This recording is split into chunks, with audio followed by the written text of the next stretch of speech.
Hi everyone, मैं प्रिया और अपने चैनल पर आप सभी का स्वागत करती हूँ। चलिए तो आज की वीडियो में हम जानेंगे कि अभिमन्यु को मतलब व्यू में घेरकर कितने महारथियों ने मिलकर मारा, या फिर जानते हैं कि अभिमन्यु वध के समय कितने योद्धा थे चक्रव्यूह के अंदर। तो देखिए देखिए दोस्तों, आपको वीडियो पूरा देखना है, बिल्कुल भी स्किप नहीं करना है, नहीं तो आपको ये रहस्य नहीं पता चलेगा। तो देखिए, कहते हैं कि 6 लोगों के चक्रव्यूह में अभिमन्यु को मारा गया था। उन्होंने कहा कि चक्रव्यूह को 6 लोग कंट्रोल कर रहे थे, है ना? अर्जुन और सुभद्रा के जो पुत्र थे वीर अभिमन्यु, उनके बारे में तो आप सभी को ही जानते होंगे, क्योंकि वो चक्रव्यूह में फंसकर वीरगति को प्राप्त हो गए थे। क्योंकि उन्हें चक्रव्यूह को भेदना तो याद था, लेकिन उससे बाहर निकलना बिल्कुल भी याद नहीं था। देखिए, कहते हैं कि जब द्रोणाचार्य ने देखा कि अर्जुन अपना रथ लेकर दूर निकल गए हैं, तब उन्होंने महाराज युधिष्ठिर को बंधक बनाने के लिए चक्रव्यूह का निर्माण कर दिया। चारों पांडव भय और चिंता से घिर गए, क्योंकि युधिष्ठिर के बंधक बन जाने का मतलब था पांडवों की हार। ऐसे में अभिमन्यु ने युधिष्ठिर से कहा कि मैं चक्रव्यूह भेदना जानता हूँ, परंतु उससे बाहर निकलना नहीं। ऐसे में सभी पांडवों ने निर्णय लिया कि अभिमन्यु चक्रव्यूह भेदेगा और हम उसके पीछे पीछे हम भी चक्रव्यूह में प्रवेश करके उसकी रक्षा करेंगे और उससे बाहर निकाल आएंगे। लेकिन फिर क्या होता है, जयद्रथ ने रोक दिया। सभी योद्धाओं को प्रारंभ में यही सोचा गया था कि अभिमन्यु व्यूह को तोड़ेगा और उसके साथ अन्य योद्धा भी उसके पीछे से चक्रव्यूह के अंदर घुस जाएंगे। लेकिन जैसे ही अभिमन्यु घुसा और व्यू फिर से बदला और पहली कतार पहले से ज्यादा मजबूत हो गई और पीछे से योद्धा भीम, सात्यकी, नकुल, सहदेव कोई भी अंदर नहीं घुस पाए। युद्ध में शामिल योद्धाओं ने अभिमन्यु के स्तर के धनुर्धर 2-4 ही थे, यानी थोड़े ही समय में अभिमन्यु चक्रव्यूह के अंदर और अंदर घुसता ही चला गया, लेकिन अकेला और नितांत अकेला। उसके पीछे कोई आया ही नहीं। सभी प्रयास कर रहे थे, तब जयद्रथ ने आकर मोर्चा संभाला और पांडवों को चक्रव्यूह में जाने से रोक दिया।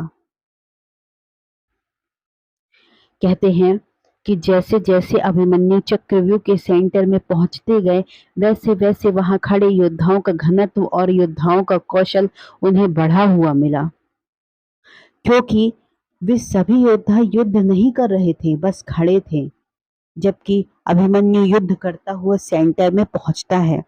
वे जहां युद्ध और व्यूह रचना तोड़ने के लिए मानसिक और शारीरिक रूप से थके हुए थे, वहीं कौरव पक्ष के योद्धा तरोताजा थे। ऐसे में अभिमन्यु के पास चक्रव्यूह से निकलने का ज्ञान होता तो वे बच जाते हैं, या फिर उनके पीछे अन्य योद्धाओं का भी उनका साथ देने के लिए आते तो भी वे बच जाते। लेकिन थकान के कारण वे अधिक जोश और होश में लड़ नहीं पाए। कहते हैं कि चक्रव्यूह में प्रवेश करने के बाद अभिमन्यु ने कुशलतापूर्वक चक्रव्यूह के 6 चरण भेद लिए।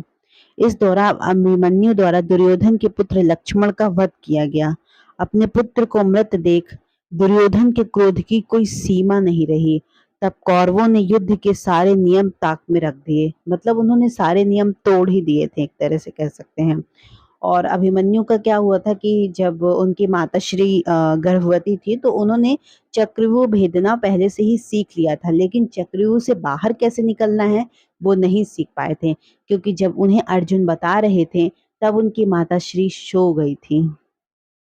देखिए, फिर कहते हैं कि 9 महारथियों ने घेर लिया था अभिमन्यु को। बताइए, 9 महारथियों ने।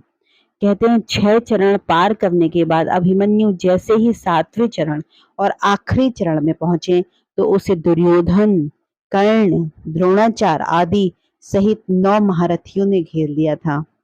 ये 9 महारथी थे दुर्योधन, द्रोणाचार्य, कर्ण, अश्वत्थामा, दुशासन, कृपाचार्य, कृतवर्मा, शल्य और शकुनी। वीर अभिमन्यु फिर भी साहस पूर्वक उनसे लड़ते ही रहे, मतलब मानो तो वो अपना साहस पूरा दिखाते रहे और लड़ते रहे। सातों ने मिलकर अभिमन्यु के रथ के घोड़े को मार दिया।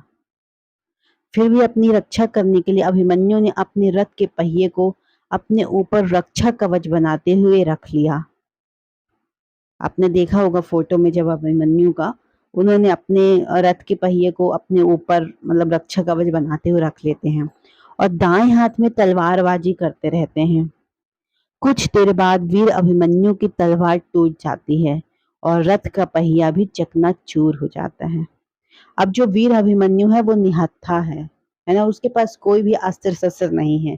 युद्ध के नियम के तहत निहत्थे पर वार नहीं करना था। मतलब कहते हैं कि जब महाभारत का युद्ध होने वाला था तो जो भीष्म पितामह थे उन्होंने कुछ नियम बनाए थे, जो कि मैंने कई वीडियो में आपके साथ शेयर किया है।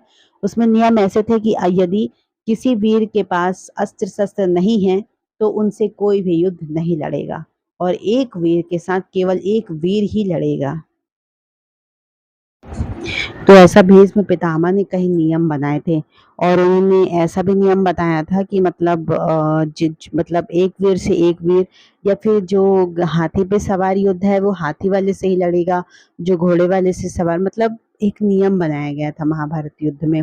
और सूर्यास्त के बाद कोई भी मतलब युद्ध में मतलब युद्ध नहीं करेगा और युद्ध खत्म होने के बाद सभी प्रेम पूर्वक आपस में बातचीत करेंगे। किंतु तभी पीछे से मतलब जैसे कहते हैं कि युद्ध के नियम के तहत निहत्थे पर वार नहीं करना था, किंतु तभी पीछे से निहत्थे अभिमन्यु पर जोरदार तलवार का प्रहार किया। इसके बाद एक के बाद एक सभी योद्धाओं ने उस पर वार कर दिए। अभिमन्यु वहीं वीरगति को प्राप्त हो गए। अभिमन्यु की मृत्यु का समाचार जब अर्जुन को मिला तो वो बेहद क्रोधित हो उठे, मतलब बेहद क्रोधित हो उठे और अपने मतलब और अपने पुत्र की मृत्यु के लिए शत्रुओं का सर्वनाश करने का फैसला लिया। सबसे पहले उन्होंने कल की संध्या का सूर्य ढलने से पूर्व जयद्रथ को मारने की शपथ ली थी।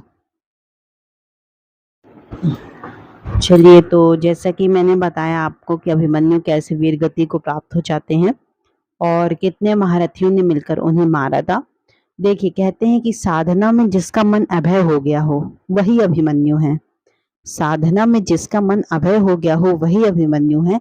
अभय मन अर्थात ऐसा मन जिसमें भय न हो, उसे भी अभिमन्यु कहा जाता है।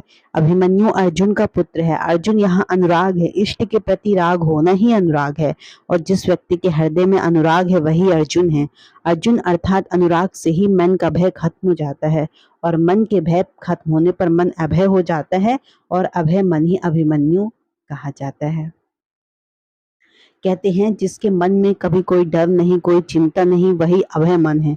अभिमन्यु अर्जुन एवं सुभद्रा का पुत्र है। देखो, जिसका आधार शुभ है वही सुभद्रा है और जिसके हृदय में अनुराग है वही अर्जुन है। व्यक्ति का अनुराग और उसका शुभ आधार ही मन मिलकर मन को अभय बनाते हैं, अर्थात अभिमन्यु को जन्म देते हैं। चलिए, तो जैसा कि मैंने आपको बताया कि कैसे अभिमन्यु वीरगति को प्राप्त हो जाते हैं। जो जयद्रथ रहते हैं तो दूसरे दिन उनका अर्जुन वध कर देते हैं और श्री कृष्ण की माया रहती है कुछ, तो चलिए वो मैंने आपको वीडियो के साथ शेयर किया है। आप जाएं मेरी प्लेलिस्ट में जाकर अवश्य देखें। चलिए, तो ज़्यादा से ज़्यादा हमारे वीडियो को शेयर करें दोस्तों और हमारे चैनल को सब्सक्राइब भी करें। Thank you so much. जय श्री कृष्ण।